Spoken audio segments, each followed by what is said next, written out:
Good Morning Britain presenters Susanna Reid and Adil Rayobi were joined by Robert Lacey in the ITV studio to discuss his new book, Battle of Brothers, which delves into Prince William and Prince Harry's relationship.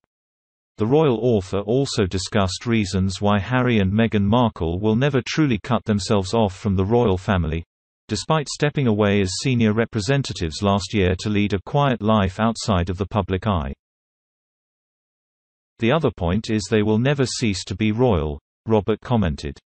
We will never cease to think of Harry as Diana's son, and William's brother.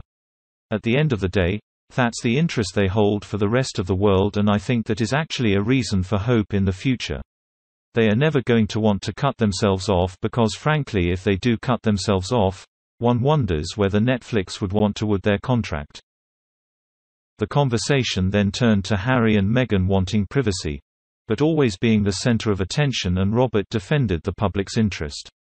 He said, "The job of the monarchy is a representative family.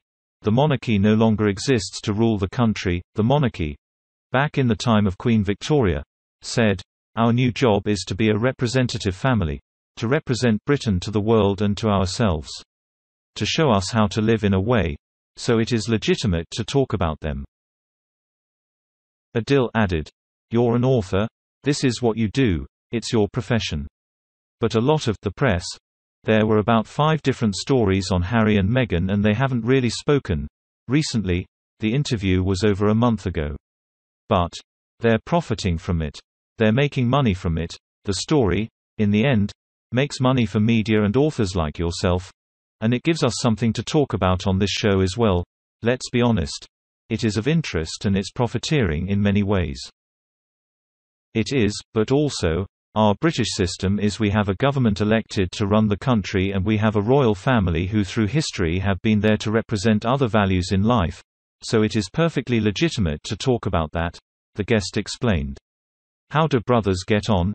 How do families deal with issues like this? It's an important thing to discuss." It comes after Robert revealed Prince William and Kate did not have a sit-down conversation with Prince Harry after Prince Philip's funeral.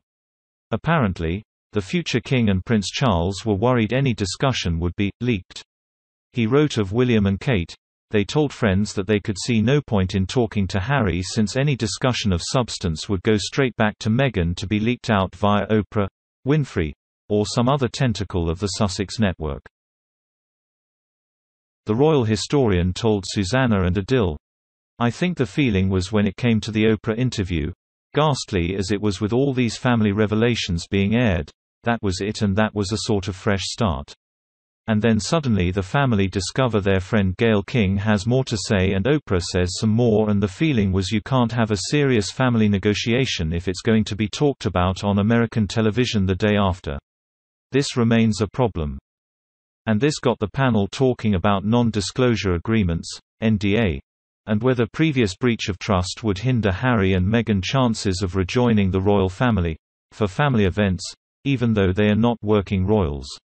Robert explained, NDAs are signed by everybody who has ever let the employment by the royal family. You were talking about this breach of trust going back a long time.